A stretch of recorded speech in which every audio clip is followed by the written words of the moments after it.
Man, as much as I was complaining about last week's episode, this is much better. So season 5, episode 7 of The Boys, it's out.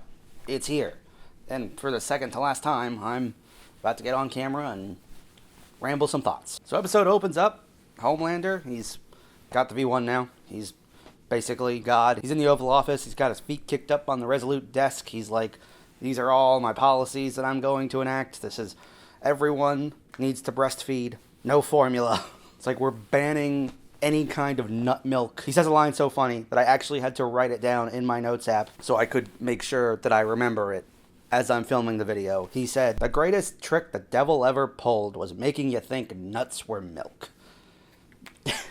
I honestly just think of the meme where someone's like, what the fuck is almond milk? Almonds don't got titties. So anyway, the president is laying into him being like, hey, these things you want to do are...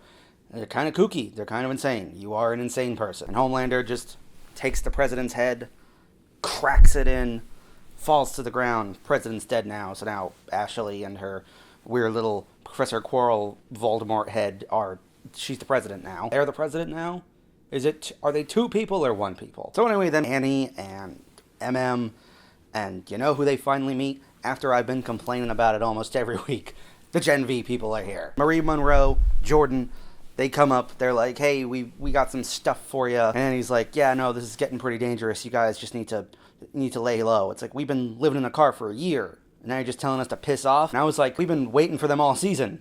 And now you're just telling them to piss off. They do get to come back later at the end of the episode when Annie and get all those test screen people, because Oh Father is pretty much making Passion of the Christ propaganda where Jesus comes down to Homelander and basically just takes off the thorn crown and gives it to Homelander, and pretty much they make a propaganda film, they test screen it, and Homelander is like, well, anyone a part of the percentage that doesn't raise their hand when they think, hey, does this film make you think Homelander's God now? Just kill them. They are a threat to the mission.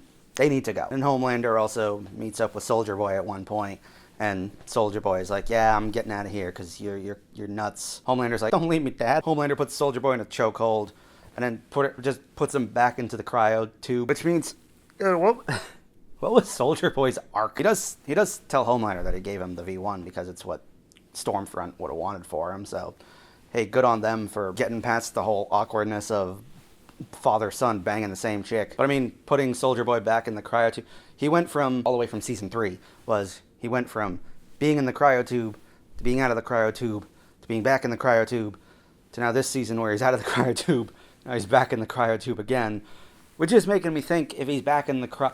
Is that Soldier Boy spin-off prequel thing that this whole season has been a backdoor pilot for? That whole first season of that show, just Soldier Boy in stasis, and he's dreaming about his memories of when he first joined Vought and started doing all his soup stuff. Because if that's the case, that's kind of stupid. Anyway, I'm realizing that there was a lot of stuff going on. So for last week's episode, I kind of forgot to talk about how Sage is now pretty much turned to the boys, probably, maybe. Although her whole plan was to keep Homelander from getting the V1, she, the smartest person in the world, that's been her whole thing of like, I'm 25 steps ahead of everyone. Never predicted that Soldier Boy would choose love and give his son the V1. They always do. They forget to factor in love. So she's pretty much down in the dumps this episode. She's giving herself those lobotomies that make her brain all scrambly so she doesn't have to be burdened with being the smartest person in the world. Frenchie's like, can you cut the shit out and help me with Kamiko's whole thing? Because what they're doing with Kamiko is dousing her in all this radiation, because Soldier Boy, the way that he got his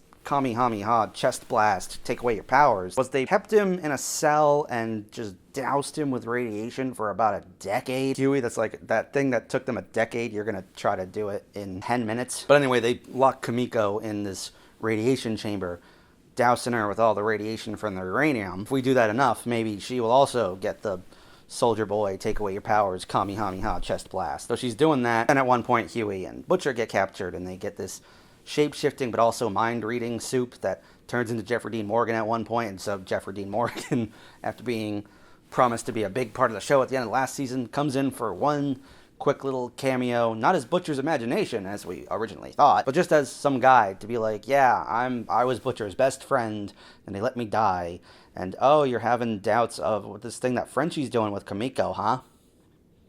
Alright, let me go tell Homelander, I'm gonna go stop that. And that coupled with the fact that as Kimiko is going through this whole radiation therapy, at one point her and Frenchie are talking, and he's like, if this all works out and you can depower Homelander, let's adopt some kids. Here's a rescue dog. We're going to adopt a rescue dog. And right at that point, coupled with the fact that this episode is taken from one of the last arcs of the comics, the Frenchman, the female, and the man they call MM, I was like, Frenchie's dead.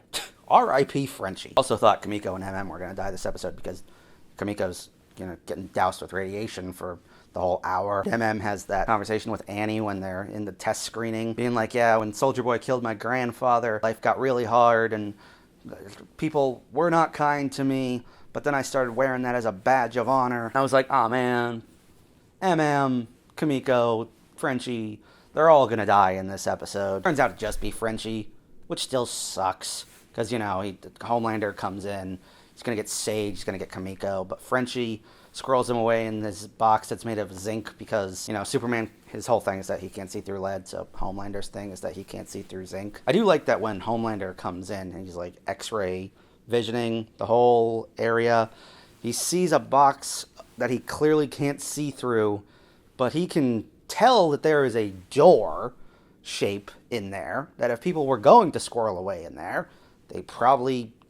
someone's probably in there. And Frenchie catches on that that's probably what Homelander's doing. So he just lightly taps the wall he's hiding behind.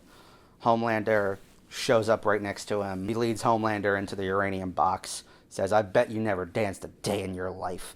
Opens up the door. The uranium starts cooking both of them. Homelander goes away. Kimiko finds out that Homelander, I guess, just ripped Frenchie's guts out. Frenchie's dying. They have some last words. Kimiko's like, hey, thanks for saving me. And Frenchie's like, no, you saved me. He dies. Cheesy dialogue, but still sad. And in the credits, again, circling back to that thing I said a few weeks ago where the credits are an extension of the piece and art in of themselves.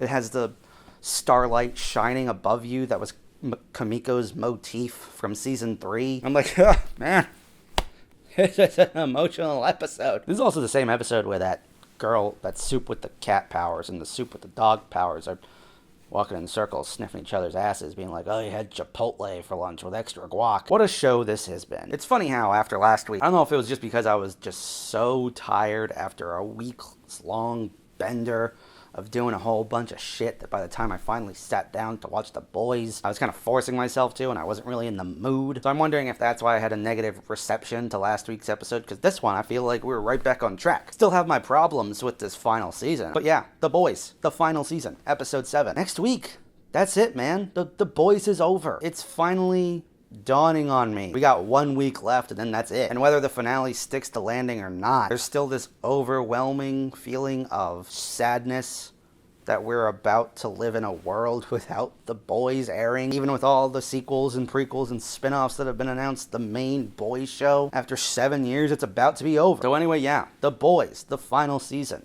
episode 7, the Frenchman, the female, and the man they call MM. Have you seen it? What do you think about it? You can sound off in those comments. And if you like what you've seen, you can click right here. And I'll see you guys next time.